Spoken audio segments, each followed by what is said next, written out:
Siyadunyisa uJesu Kristu abantu. Esifundweni sanamhlanje sokuqala sizwa umbhali esilandisa ngokuvuka kukaJesu ukuthi kwathi esevukile wabe sebonakala kubafundi bakhe nabo bonke abanye abantu eminyaka izinsuku ezingamashumi amane. Ngiyamthanda ke lo Jesu ngoba unguJesu othi noma esefile waphinde wavuka ebese yabona ukuthi kunabantu abasadinga ukuthi kuvuselelwe ithemba kubo. Akupheli nje ngokuthi yena uyidlalile yakhe indima ebese shiyela abantu kanjalo. Uthi bese kuyinto esevukile ebese yabuye zokulisa abantu. Siyezwa ukuthi wayivela kulaba eminyaka insuku ezingamashumi amane. Now u40 ngokweBhayibheli abaziyo bathi uveza ukuhlanza noma ukulungiselela noma ukulungiswa kwezinto. Okusho ukuthi uJesu uthe uma esevuka kwabafileyo wabona ukuthi benzamile ukwenza kodwa khona okungalunganga kahle. Kufanele ngibuye ngike ngizolungisa kahle ukuze bathi uma behamba abahambayo ebese behamba kahle. Khona umhlabelele ukuthi ngihambise kahle endleleni yami. Ngiyacabanga ukuthi abanye babafundi baJesu njengoba siyazizwa ukuthi khona babephiki uma sevukile mhlambe babe nokusola enhlizweni zabo. Babebheka kakhulu ubuthakathaka babo kunamandla kaJesu ovukile kufeni.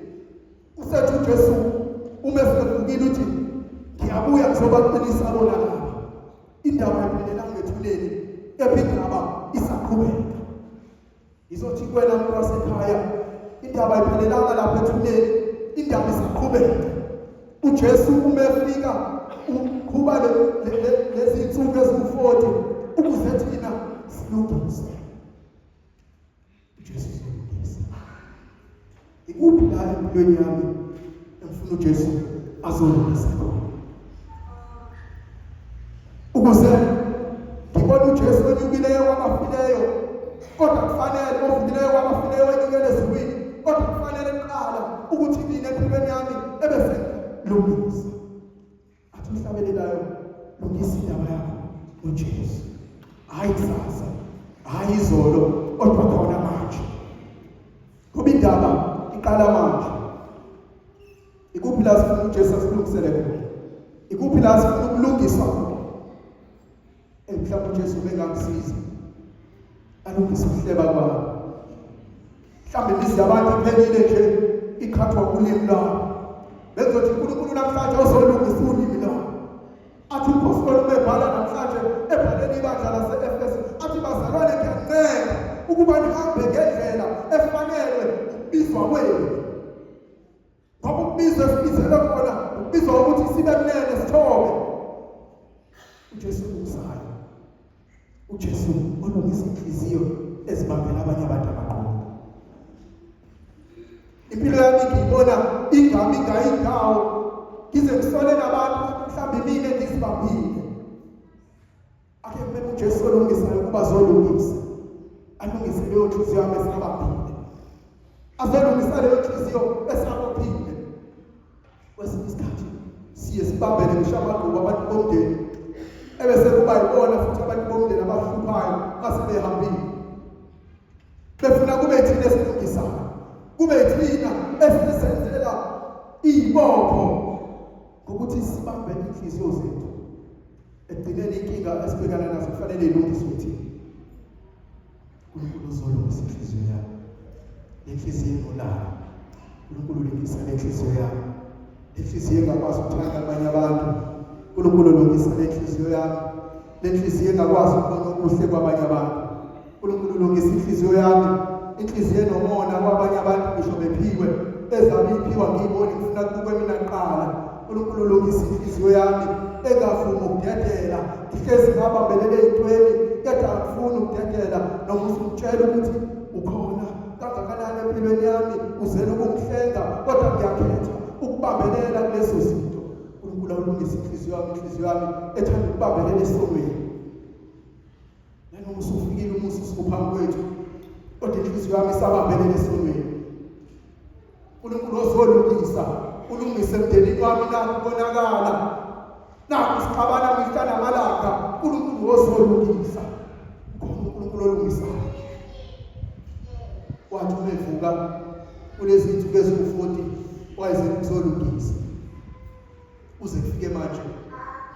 Ikuphi ungathi empilweni yakho sekulungisiwe? Sikhona izinto ongayibani ukuthi lokho kulungisiwe. Ngisindaba yakho noJesu. Njengoba wayekela ezulwini, siyazi ukuthi sesinommeli osimele ezulwini. La sifusa ukuya khona. Kodwa indaba iqala la ukuthi sisebenzele. Thiwa wathi sekuJesu kwaqhamuka amadoda amabili ebuza lezi insizwa ezibheke phezulu, lokho ebuke njalo phezulu ngisho uJesu engasekho, kodwa zona isabheke phezulu. Ayikho into ezibukayo, ayikho into ezibhekile, kodwa abasabheke phezulu. Ngoba kwesinye isikhathi siyakwazi ukubambelela entweni ngisho kungasekho lutho okufanele ngabe siyabuka, okufanele ngabe sibambelele khona, kodwa inhliziyo zethu sibambelele. Kwesinye isikhathi ufanele siyedele. Zithi le nsizwa noJesu ufikile uzobuya ngendlela efanayo. Okusho ukuthi njengamanje uyaqala umsebenzi.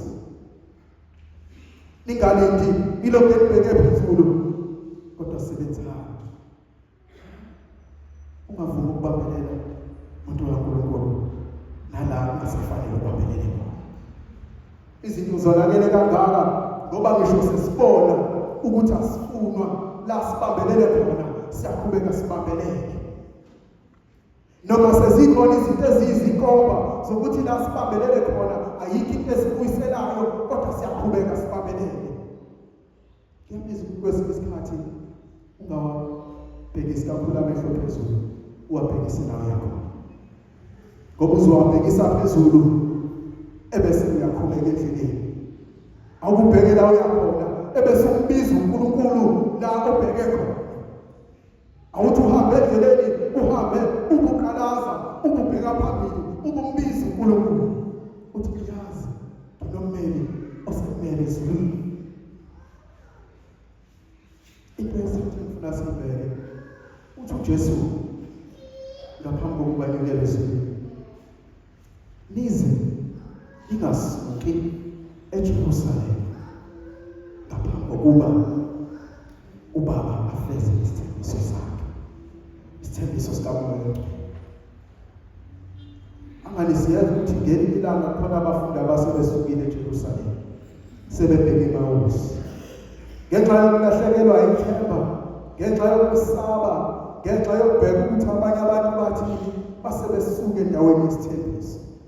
Ngizothi umuntu kaNkulunkulu awungasuki endaweni yesithembiso, ngoba yena isithembiso sakhe siphelele futhi isithembiso sakhe siliqiniso. Ungasuki ngelo Jerusalema uNkulunkulu athele indabulo, awumlinde noma izinto engasavumi, awuhlale kulelo Jerusalema noma abantu sebezingela impilo yakho, awuhlale kulelo Jerusalema noma abantu sebehleba, awuhlale kulelo Jerusalema noma abantu beyisifuna kangakanani impilo yakho, beqamba amanga behleba ngawe bethuka, kahlala kulelo Jerusalema ulindele isithembiso sikaBaba. Akuyena uthembekile ukuba isithembiso sakhe akayifeza. Isithembiso sikaNkulunkulu uma esithembisile uyasikhomitha ekutheni afezekise lokho akuthembisile. Ngakho-ke isithembiso sakhe siningi kakhulu. Angazi ukuthi ngobani asebekuzamile ukususa leyo Jerusalema, leyo ndawo yokukhuleka. Angazi obani abakususa ekukhulekweni, angazi obani abazama ukukususa kuNkulunkulu, angazi iziphi izimo ezizama ukukususa zikuthathe ebukhoneni kaNkulunkulu, angazi iziphi izimo ezikususa esithembisweni sikaNkulunkulu. Kodwa ngoJesu ovumileyo kwabafileyo wenyukele ezulwini